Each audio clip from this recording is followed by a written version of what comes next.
Viewer discretion is advised. This clip contains weapons-grade hypocrisy. No, the world's biggest victims right now are the Duke and Duchess of Netflix. When it comes to compassion and empathy, where's Meghan's been for her own father? This gruesome twosome only survived by cashing in on what's left of their royal status now. No one knows the full truth. We know the full truth. Oh, God, you wouldn't know the truth if it hit you around the back of your head. Honey, grab your popcorn and buckle up, because Piers Morgan has basically crowned himself the supreme commander of royal drama. And let's be real, he's been wearing that title like it's custom Givenchy. Every night without fail, Piers comes in hot, pounding his desk, yelling into the camera like he's leading a one-man revolution. His rallying cry: strip the titles, slam the palace doors, and throw the Sussexes out. I mean, no chill, right? The studio lights practically melt under his fury. Every episode starts with the same fire, a blazing war cry for King Charles to finally man up and deal with what Piers calls the millennial whiners. He's not just throwing shade, he's tossing the whole royal chandelier at Harry and Meghan. I said it before, I'll say it again tonight. King Charles should strip them of all their remaining titles and cast them out from any connection to the royal family. How could any of them trust them, as far as I could throw them? Because without it, they're just whining millennial windbags with a permanent victim complex, knowing that victimhood is what makes them all the money. And when Piers hits that line, oh sweetie, it's like a thunderclap of drama. Viewers at home, sick to death of Sussex saga headlines, are eating it up. He doesn't frame it as a personal vendetta. No. It's patriotic duty. The monarchy, he says, is hemorrhaging respect faster than Meghan can drop a new podcast. He paints poor King Charles as a tragic figure, torn between fatherly love and royal duty, but then practically dares him on live TV. Are you man enough to handle this? And don't think for a second Piers is just talking into the void. Oh no, his voice is everywhere. Morning shows, social media, op-eds, you name it. Each time he calls them names more vicious than the last. Treacherous, royal parasites. He says the Sussex brand lives off drama, and that cutting off their royal air supply will make the spectacle burn out. No oxygen, no fire. When the stakes are this high, doesn't it make more sense to hear our story from us? Oh, shut up. What do you mean the stakes are this high? Who do you think you are? Other than a latte-munching imbecile living in luxury in California while the rest of the world's a cost of living crisis, moaning and whining about an institution which gave you the titles on which you now trade millions of dollars. What are you talking about? What stakes? But let's rewind. Piers's personal beef with Meghan? Oh, that's where the real gossip lives.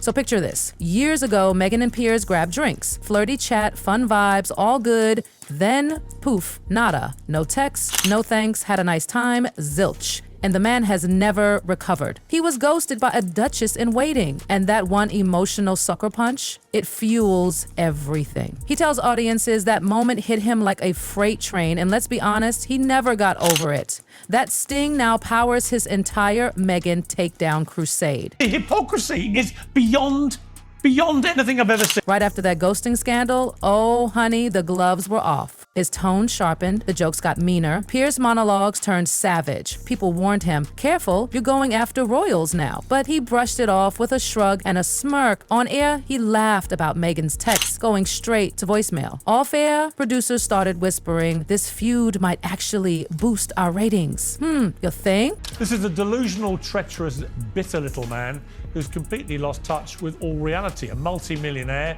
who's raked in a fortune by regularly abusing his family and regurgitating private stories in books and TV shows while simultaneously lecturing the rest of us about not invading privacy. But here's the kicker. Critics were quick to say, is this really about journalism? Or just your bruised ego? They said plenty of journalists lose sources. Move on. But Piers? Oh no. He marinated in that heartbreak, brought it up everywhere. Interviews, columns, talk shows, and every time he told it with more drama, like he was daring Meghan to say something. He even started spinning a narrative that Meghan only keeps people around until they're no longer useful. Oof, cutthroat stuff. Today, Harry and Meghan torched what little was left of their relationship with the royal family and what little was left, frankly, of their own reputation. Then came the walkout. Beresford, bless his heart, calmly told Piers, maybe you should tone it down. And oh boy, the studio froze. Piers's jaw locked, eyes narrowed, and bam, he storms off.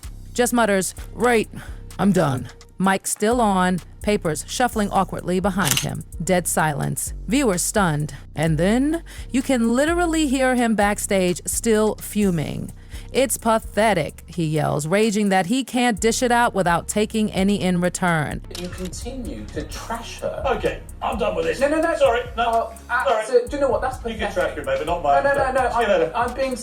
Sorry, can't This do is this. absolutely diabolical behaviour. And oh baby, the internet did what it does best. Explode. Hashtags everywhere. 12 straight hours of Piers trending. Some hailed him as a free speech warrior. Others laughed their heads off. Mr. Free Speech stormed off because someone used their free speech. The irony was chef's kiss. More than 50,000 complaints hit the network. Sponsors panicked. Bejar rang the alarm, and by the next evening, Piers was out. No apology, no regrets, just gone. Yes. Alex, yes. Well, hang on. I'm going to come Alex in a sec. Okay, all right, I'll wait. Well, Would you mind waiting? Actually, I don't know, no. Carry on. See you, mate. I'm just going to... But did he stop? Please. That's when he got meaner. He dropped his favorite insult like a grenade. Harry, the treacherous little weasel. Can you imagine the palace staff scrambling after hearing that on live TV? He argued, if a king in the past could give up an empire for love, surely this king could yank a few honorary titles to save the monarchy's rep. And honestly, a lot of people agreed. Like, why keep royal branding while trashing the royals? One of the people who's been accused of bullying is Meghan Markle by several of her PAs at the palace, who had to sign NDAs so they couldn't tell the truth. Because here's the tea. People were tired of seeing taxpayers fund security and pomp for two people living it up under the Californian sun. Piers positioned himself as the people's voice. You're freezing in the UK while Harry and Meghan sip lattes in Montecito? Yeah, Piers was yelling on your behalf. He contrasted Prince William's solemn service with Meghan's boutique coffee shop state visit. No comparison, he argued. And still, palace aides whispered, be careful. Strip the titles and they'll just turn into martyrs for the next Netflix check. But Morgan, he laughed at the caution. He called it cowardice in royal robes. Nobody set out to destroy you.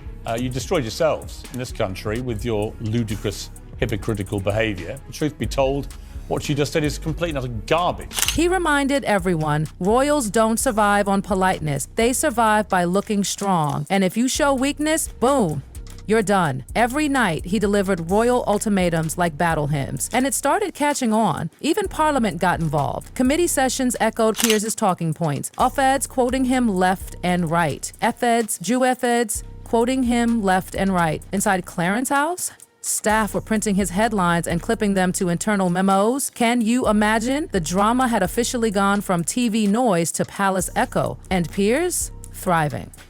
Well, the journalist Piers Morgan has quit his role as host of popular British breakfast program Good Morning Britain after controversial comments he made about the Duke and Duchess of Sussex. So now, enter the Netflix deal. Oh yes, that deal. Rumored to be a jaw-dropping, eyeball-popping, 9-figure golden ticket for Meghan and Harry. And honey, the minute it leaked, Piers Morgan pounced like a lion spotting a limping gazelle every single night. He branded them the Duke and Duchess of Netflix. No longer royal, just reality TV icons in disguise. He'd lean into the lens like he was delivering national security intel and sneer. Every second of that series is choreographed like a Broadway show, but it's all about pain. Pain sells. Cry, cue the violins, wide shot of their $1 million lawn, and cha-ching, another $1 million in the bank.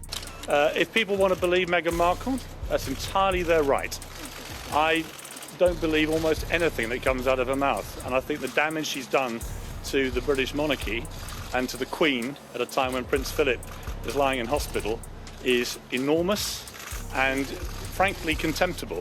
So if I have to fall on my sword for expressing an honestly held opinion about Meghan Markle and that diatribe of bilge that she came out with in that interview, so be it.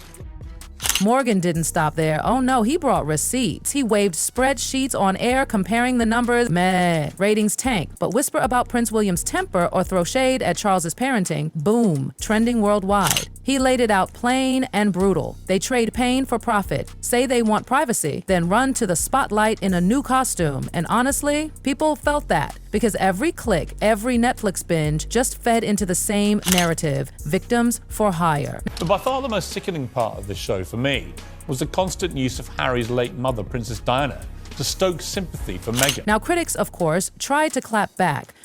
They said, but what about the Sussex charity work? They give grands, they do good. And Piers, unbothered, unmoved. He called it a bait and switch. They use their royal titles to get those deals and then bite the hand that gave it to them. That's not noble. That's a hustle. And he did not let go of that Netflix bombshell. Racist royals, he asked, name names or stop dropping nuclear-level shade without evidence. He swore they kept it vague on purpose, just enough to keep the intrigue going and secure season 2. And what can we do? What can I do to make it better? I don't know. What could you do to make it better? You're just so special. And honey, when Piers got to the part about Diana, whew, you could feel the air get sucked out the room. The grief of a nation, he said, turned into barole. He said every tearful violin cue was just a cash register ringing. Then he hit viewers with his own emotional currency. I met Diana. I knew her friends. I watched her coffin roll by in silence. Don't you dare use her memory to boost your algorithm. Boom, mic drop. Even Meghan's supporters had to squirm. Now, the king can end this feud. Harry's right.